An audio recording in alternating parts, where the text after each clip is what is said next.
what is happening. I was 21 and halfway through my second year at university when I experienced my first symptoms. I had always been an early riser. I loved mornings, eager for the day ahead. But gradually, over the space of several months, something began to change. Within a half hour of waking, it felt as if a smog were seeping into my brain and anesthetizing my faculties until I was left with no option but sleep. If circumstances allowed, I would give in and go back to bed. But I soon found that more sleep did nothing to refresh me. I tried to fight it instead. For a while. Going to lectures, tutorials, running to the college bar. But the constant struggle to prevent myself from drowning was almost worse. I came up with little tricks that would hold off sleep for a minute or two, pinching myself, running violently on the spot, shouting at the top of my voice. Just writing about this makes me feel a little nauseous even now.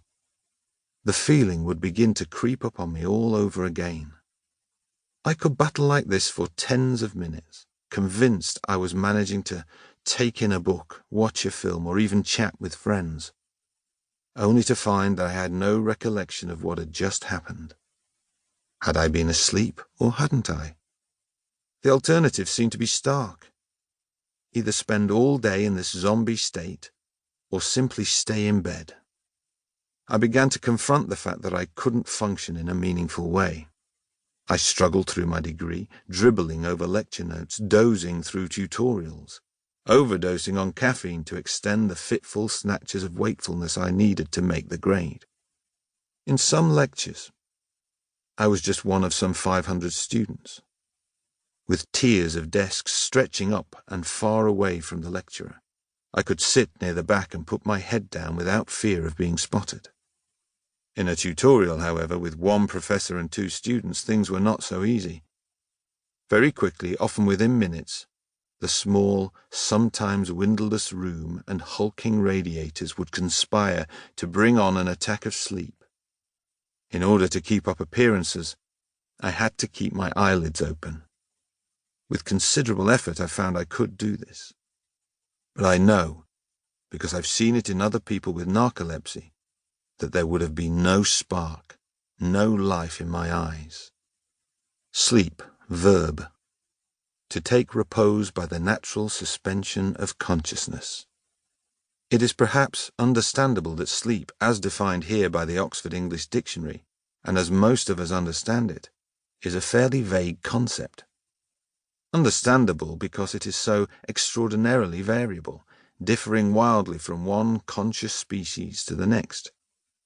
Even within mammals, relatively recently evolved with very little variation in central sleep-regulating circuitry of the brain, there are many different takes on sleep. The giraffe, for instance, kips for no more than 5 hours a day. At the other end of the spectrum is the American opossum, a species that, according to a student investigation at Yale University School of Medicine in the 1960s, may sleep for as much as 20 hours out of 24. In between these extremes, there is a remarkable diversity of sleep. Most mammals are polyphasic in their sleep, drifting off repeatedly over the course of 24 hours. Dogs are the perfect exponents of this approach.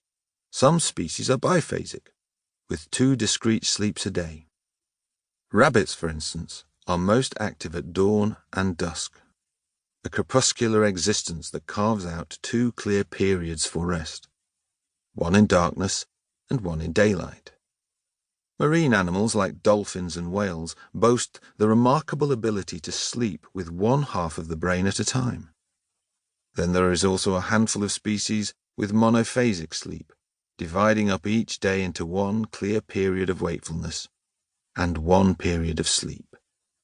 Some of these are nocturnal in their habits, like owls. Some are diurnal, like people. Humans have evolved to sleep more than a giraffe and less than an opossum. We like to sleep during the hours of darkness. We are a species that seems to need somewhere between 6 and 8 hours of sleep in a 24-hour period. But even within a single species, there's a tremendous variation, and sleep can vary considerably from one person to the next.